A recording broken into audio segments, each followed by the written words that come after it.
महाराष्ट्र का दूसरा सबसे ऊंचा किला है धोड़प किला। नमस्कार दोस्तों, मैं हूं आपका दोस्त योगेश पुरोहित और आज इसी धोड़प किले की ट्रैक हम करने जा रहे हैं। तो चलिए जानते हैं कैसी है इस किले की ट्रैक, कैसा है ये धोड़प किला और क्या है इस किले की खासियत। नासिक से लगभग 65 किलोमीटर की दूरी पर है धोड़ंबे गांव। यहां से लगभग 7 किलोमीटर की दूरी पर धोड़प किले का बेस विलेज है हत्ती गांव। यहीं पर सरकारी रिसोर्ट है जहां पर हम रुककर यहां से किले का ट्रैक शुरू कर सकते हैं। लेकिन जब शाम के 7 बजे मैं हत्ती गांव के इस रिसोर्ट में पहुंचा तब यहां से लगभग सारे ट्रेकर्स और गेस्ट जा चुके थे, क्योंकि अगला दिन सोमवार का था और सोमवार को ये रिसोर्ट बंद रहता है। इस वजह से यहां पर कोई नहीं था। काफ़ी रिक्वेस्ट करने पर मैनेजर ने मुझे यहाँ पर रुकने की परमिशन दी, लेकिन कहा कि पूरी रात आप इस रिसोर्ट में अकेले ही रहेंगे। चारों तरफ से जंगल से घिरे इस रिसोर्ट में मुझे पूरी रात अकेले ही बितानी थी। हो उद्या मग रिसॉर्ट बंदच राहणार काय? सोमवारी सुट्टीच असते काय? रिसोर्ट के मेन गेट पर बाहर से ताला लगाकर मैनेजर अपने गांव चला गया और अब लगभग 20 एकड़ में फैले इस पूरे रिसोर्ट में मैं अकेला ही था। यहाँ के इंचार्ज जा चुके हैं और अब पूरे रिसोर्ट में मैं अकेला ही हूँ। एक हॉल की चाबी मुझे दे दी है, वो सुबह आएंगे तब वो चाबी कलेक्ट करेंगे। कोविड के बाद से ही यहाँ का रेस्टोरेंट बंद है और स्टाफ भी यहाँ कोई नहीं है और उसने कहा है कि सुबह 6 बजे वो आएगा तब लॉक खोलेगा तब आप जा सकते हो। लगभग आधे से 1 किलोमीटर पर ही गांव है, लेकिन फिर भी वो 1 किलोमीटर की दूरी भी काफ़ी ज़्यादा हो जाती है रात के समय। और इस तरफ पूरा घना जंगल है और सामने धोड़प किला है और इस तरफ पूरा अंधेरा है। रूम के अंदर चलते हैं और अंदर से रूम लॉक कर लेते हैं। ये है पूरा डोरमेट्री और डोरमेट्री को अंदर से लॉक करके साथ लाया हुआ खाना खा के यहीं पर मैं सो गया। गुड मॉर्निंग फ्रेंड्स, सुबह के 5:30 बज चुके हैं और अब चलिए अपना ट्रैक शुरू करते हैं। यहाँ से लगभग आधा किलोमीटर दूरी तक एक डैम के पास हम गाड़ी लेकर जा सकते हैं। वहाँ गाड़ी लगाकर वहाँ से आगे पैदल चलना शुरू करेंगे। तो फ्रेंड्स, सुबह के 6 बज चुके हैं, थोड़ा थोड़ा उजाला होने लग गया है और पीछे हमने गाड़ी लगा दी है। यहीं तक कार ला सकते हैं। हमें इस तरफ से इस पहाड़ पर चढ़ना है और ऐसे होते हुए फिर इस धोड़प किले पर जाना है। जैसे ही पहाड़ पर चढ़ना शुरू करते हैं, सबसे पहले हमें वीर हनुमान का मंदिर दिखाई देता है। यहाँ वीर हनुमान के दर्शन करते हैं और फिर आगे बढ़ते हैं। वीर हनुमान की पहचान रहती है कि इनकी पूंछ जो है वो गोलाकार आकार में ऊपर उठी हुई रहती है और हाथ ऐसे चपटधारी रहते हैं। इनके पैरों में पनौती राक्षसनी है। हर किले में आपको किले के बेस में और किले के ऊपर वीर हनुमान की मूर्ति जरूर मिलेगी। हत्ती गांव से धोड़प किले की चढ़ाई काफ़ी ज़्यादा दम भरने वाली है, इसलिए हो सके जितना जल्दी इस ट्रैक को शुरू किया हुआ अच्छा है। पीछे एक बड़ा पानी का झरना था, लेकिन पानी सूखा हुआ है। हालांकि किले पर आपको पूरा पानी मिल जाएगा, लेकिन इस चढ़ाई में लगभग 2 घंटे से भी ज़्यादा ये किला चढ़ने में लग जाएगा। इसके लिए अपने साथ सफिशिएंट पानी रखिए। वो दिखाई दे रहा है धोड़प किला, वहाँ ऊपर चलना है हमें और यहाँ से हम नीचे से ऊपर आए हैं। फ्रेंड्स, आप किसी भी किले की ट्रैक में जाएं, हैंड स्लीव्स पक्का पहनिए, क्योंकि इससे कांटेदार झाड़ियों से आपका हाथों का बचाव होगा। इस ट्रैक में भी जगह जगह कांटेदार झाड़ियाँ हैं और ये हैंड स्लीव्स ही अपने हाथों को बचाते हैं।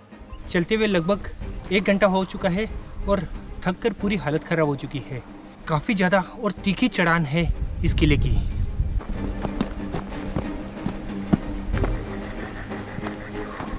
पाँच 5000 फीट की हाइट चढ़नी है हमें। चलिए, लगभग 3000 फीट की हाइट पर आ चुके हैं। अभी भी 2000 फीट हाइट बाकी है और लगभग 2 घंटे की मुश्किल चढ़ाई चढ़ हम किले के हत्ती दरवाजे के पास पहुंच जाते हैं। हत्ती दरवाजे के दोनों ही बुरुज काफ़ी अच्छी स्थिति में है और इसकी जो कमान है वो भी अभी अच्छी स्थिति में है। और इस तरफ आप देख सकते हैं किले की दीवारें हमें यहाँ से दिखाई देने लग गई है। हालांकि किला वहाँ पर ऊपर है।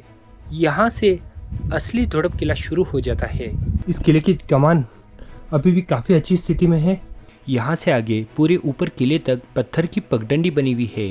ये जो पीछे आप रास्ता देख रहे हैं ये कोंडानी गांव से आता है और इस तरफ से एक रास्ता देख रहे हैं ये हट्टी गांव से आता है। धोड़प किले पर आने के लिए 2 रास्ते हैं, एक कोंडानी गांव से और एक हट्टी गांव से। कोंडानी गांव का रास्ता चढ़ात में काफ़ी कम है, लेकिन लंबा बहुत ज़्यादा है। आप चलते चलते थक जाएंगे। लेकिन हट्टी गांव का रास्ता काफ़ी छोटा है, लेकिन चढ़ात बहुत ज़्यादा है। हट्टी गांव में आपको गवर्नमेंट का रिसोर्ट मिलेगा, जहां पर आप नाइट स्टे कर सकते हैं और सुबह जल्दी उठकर धोड़प किले की ट्रैक शुरू कर सकते हैं। धोड़प किले की ऊंचाई 5000 फीट की है और इस किले की तीखी चढ़ान ट्रैकर्स के स्टेमिना की पूरी परीक्षा लेती है।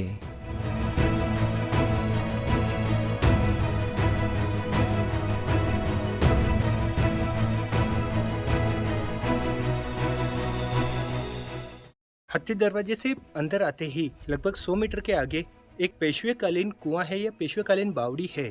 2 मंजिला ये कुआं है। आप यहाँ से सीढ़ियाँ देख सकते हैं। ये सीढ़ियाँ उतर कर नीचे जाना है और फिर एल शेप में अंदर घुसना है। वहाँ से और नीचे जाकर फिर ये पानी लगेगा। इसका पूरा मेहराब देखिए, बहुत ही सुंदरता से किया हुआ है। हालांकि अब इसका जो गिलावा है वो निकलने लग गया है। इसकी ये ऊपर की छत भी देखिए पूरी गोलाकार है और यहाँ से ये बावड़ी देखिए। पानी तो काफी ज्यादा साफ दिखाई दे रहा है, लेकिन अंदर मेंढक और मछलियाँ काफी ज्यादा पैमाने पर है और काफी छोटे छोटे कीड़े भी हैं। तो पी सकते हैं कि नहीं पता नहीं है, नहीं पिया हुआ ज्यादा अच्छा है। लेकिन इस कुएं का कंस्ट्रक्शन बहुत ही शानदार तरीके से किया हुआ है। ये लगभग 200 से 250 साल पुरानी बावड़ी है और पेशवाओं के टाइम में इसका निर्माण किया गया था। कुएं का निचला भाग है वो पूरा पत्थर का बनाया हुआ है और ऊपर का मेहराब और ऊपर की कमान जो बनाई हुई है वो पूरी ईंटों की बनाई हुई है।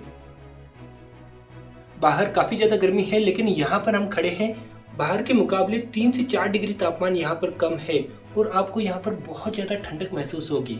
और इस कुएं की सीढ़ियाँ भी काफी अच्छी स्थिति में है। वन विभाग ने इस कुएं के आसपास रेलिंग लगा दी है ताकि रात के अंधेरे में कोई भी गलती से इस कुएं में ना गिर जाए। अब यहाँ से आगे और किले पर आगे बढ़ते हैं। हत्ती दरवाजे से थोड़ा आगे आते ही एक मंदिर है। इस मंदिर के पास ही बड़ा सा बरगद का पेड़ है। इस पेड़ की जड़ों में से पानी का रिसाव होता है और ये पानी यहाँ पर इकट्ठा होता है। ये पीने लायक पानी है और आप यहाँ से अपनी पानी की बोतल रिफिल कर सकते हैं। किले पर जाते वक्त भी आप यहाँ से पानी भर सकते हैं और किले से वापस नीचे उतरते वक्त भी यहाँ से पानी भरकर वापस नीचे जा सकते हैं। यहाँ से आगे पहाड़ का पूरा पथरीला इलाका शुरू हो जाता है। बड़ी बड़ी चट्टानों के ऊपर से ही किले पर जाने का रास्ता बना हुआ है।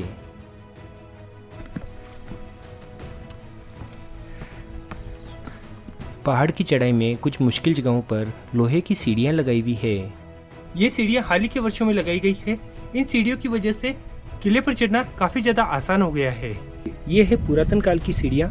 इन सीढ़ियों से पहले के समय में धोड़प किले पर जाया जाता था, लेकिन ये सीढ़ियां बहुत ही ज्यादा रिस्की है और जगह जगह से अब टूट चुकी है। सीढ़ियों से आगे बढ़ते ही हमें किले का दूसरा प्रवेश द्वार नजर आता है। हालांकि ये प्रवेश द्वार अब पूरी तरह से टूट चुका है। धोड़प किले की ऊंचाई की वजह से इस किले को जीतना दुश्मन सेना के लिए बिल्कुल भी आसान नहीं था।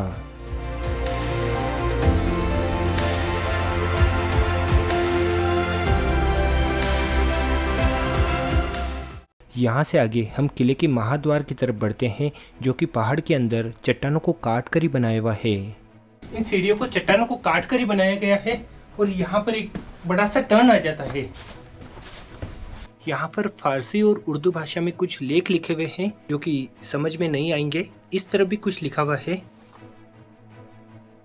अभी हम किले के मेन प्रवेश द्वार के पास आ चुके हैं, जो कि पहाड़ के अंदर चट्टानों को काट कर ही बनाया गया है और यहाँ से आगे किले का मेन पार्ट शुरू होता है।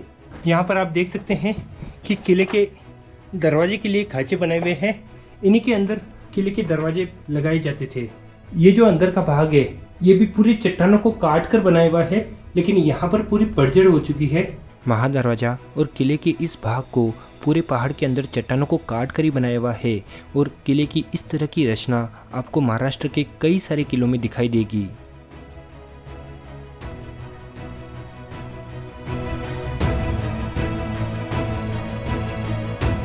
यहाँ से आगे किले के समतल भाग पर कई पुरातन वास्तु और राजवाड़ा के अवशेष दिखाई देते हैं, जो अब लगभग पूरी तरह से खंडर हो चुके हैं।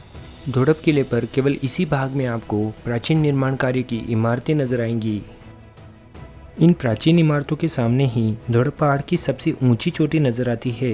अखंड चट्टान में बनी हजारों फीट ऊंची इस पहाड़ की चोटी के बीचों बीच एक गुफा बनी हुई है। इस गुफा तक पहुँचने का रास्ता बिल्कुल भी आसान नहीं है। चलिए इस गुफा तक चलते हैं और देखते हैं वहाँ क्या है।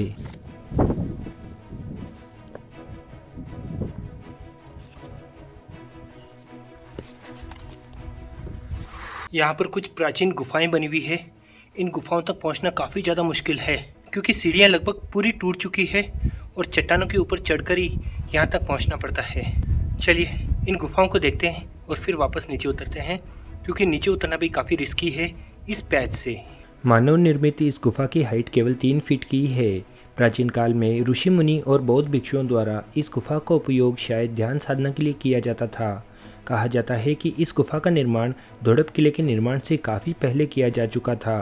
हालांकि कालांतर में इस गुफा का उपयोग किले के वॉच टावर की तरह किया जाने लगा, जहां से पूरे किले पर नज़र रखी जाती थी।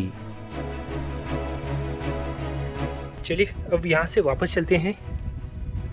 बहुत ज़्यादा संभल कर उतरना है, क्योंकि आप देखिए केवल कई जगह पर तो 6 इंच की ही पगडंडी है। ये गुफा मार्ग बहुत ही ज़्यादा मुश्किल है और पूरी फिसलन है। यहाँ से आसानी से नीचे नहीं उतर सकते हम।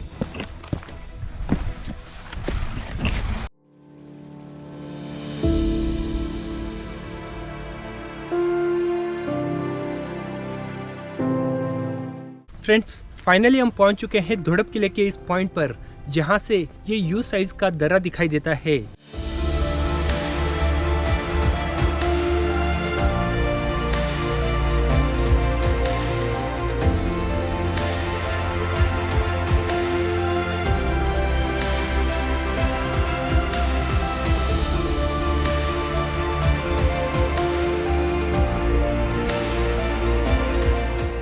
यही है वो कट या दर्रा या खाई कह सकते हैं, जो दूर से हमें दिखाई देता है और इस किले की सबसे बड़ी पहचान है। दूर से देखने पर यह किला एक बड़े से शिवलिंग के आकार का दिखाई देता है।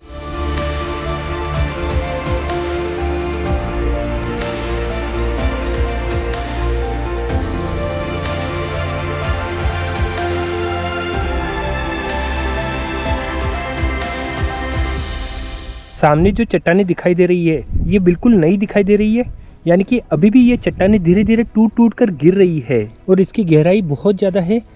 दूर से लगता है कि छोटा सा होगा, शायद 10-20 फुट का होगा, लेकिन ये कम से कम 150 से 200 फीट गहरा है। इसके नीचे नहीं उतर सकते, यहीं से हमें इसे देखना पड़ेगा और आगे वाले पिनेकल पर तो बिल्कुल भी नहीं जा सकते।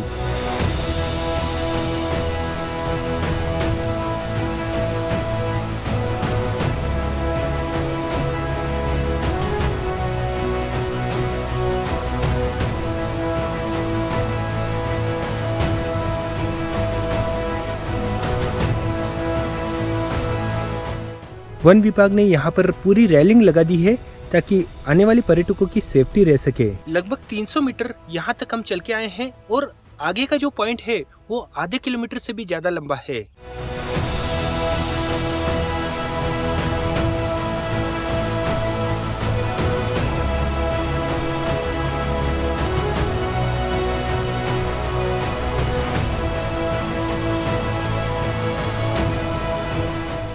लगभग 1 किलोमीटर के आसपास लंबा है ये पूरा किला।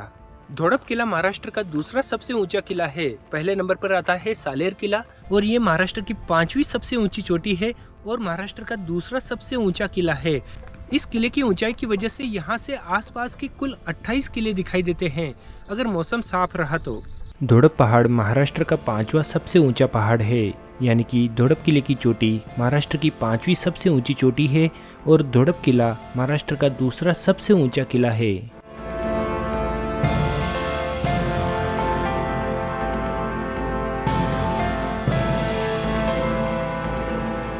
चलिए यहाँ से सामने जो पिनाकल दिखाई दे रहा है वहाँ चलते हैं। इस पिनाकल के बेस में देवी का मंदिर है और कई सारी गुफाएं और पानी के हौद बने हुए हैं, जहाँ पर आपको फ्रेश वाटर मिल जाएगा।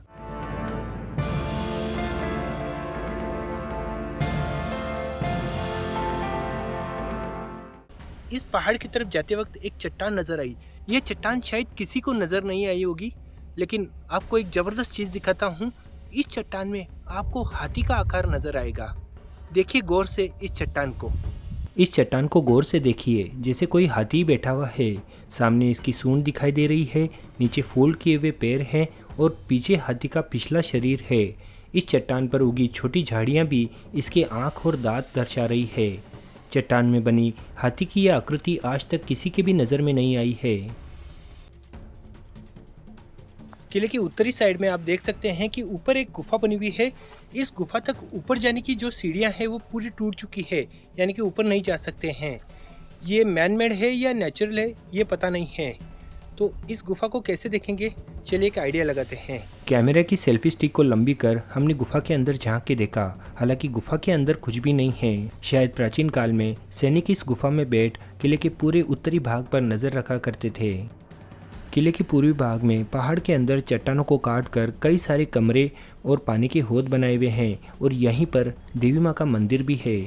यहाँ पर देवी माँ का मंदिर है और मंदिर के पास में ही एक बड़ा सा पानी का हौद बना हुआ है। ये एक अंडरग्राउंड टैंक है जिसके अंदर 12 ही महीने एकदम फ्रेश पानी भरा हुआ रहता है और ये पानी कभी खाली नहीं होता है।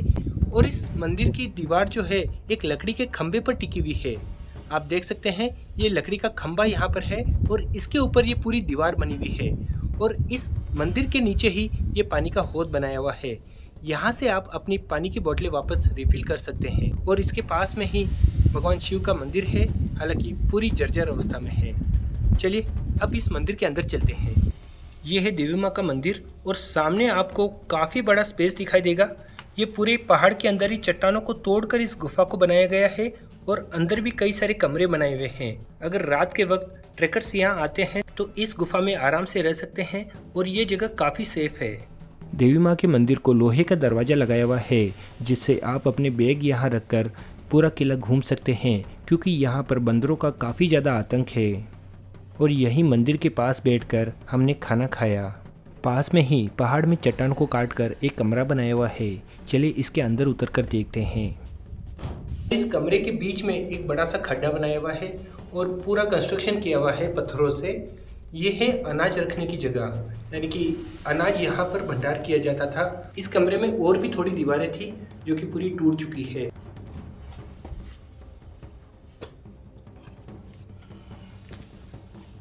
और पहाड़ों के अंदर चट्टानों को काट कर बनाई हुई ये है धुड़प किले की जेल। पेशवाओं के समय इस किले का उपयोग एक जेल की तरह किया जाता था, जहाँ पर बड़े पैमाने पर कैदियों को रखा जाता था। चट्टान में बने लगभग 50 बाई 50 फीट के इस बड़े से कमरे में उस समय लगभग 60 से 70 कैदियों को रखा जाता था। यहाँ पर एक गुफा बनाई हुई है और इस गुफा की खासियत है कि ये गुफा पहाड़ के पूरी आर पार बनाई हुई है, यानी कि यहाँ से हम अंदर घुसकर पहाड़ की दूसरी तरफ बाहर निकल सकते हैं। जैसे जैसे गुफा में अंदर जा रहे हैं इसकी हाइट बहुत छोटी छोटी होती जा रही है। प्राचीन समय में ये गुफा सैनिकों के आराम करने की जगह थी, क्योंकि किले के इस भाग में कोई भी वास्तु बनी हुई नहीं है। सैनिक इसी गुफा में आसरा लिया करते थे। पूरे घुटनों के बल ही चलना पड़ रहा है क्योंकि कोई ऑप्शन नहीं है और आगे रेंग कर चलना पड़ेगा। हालांकि इस गुफा में हमें प्राचीन काल का कोई भी अवशेष देखने को नहीं मिलता है।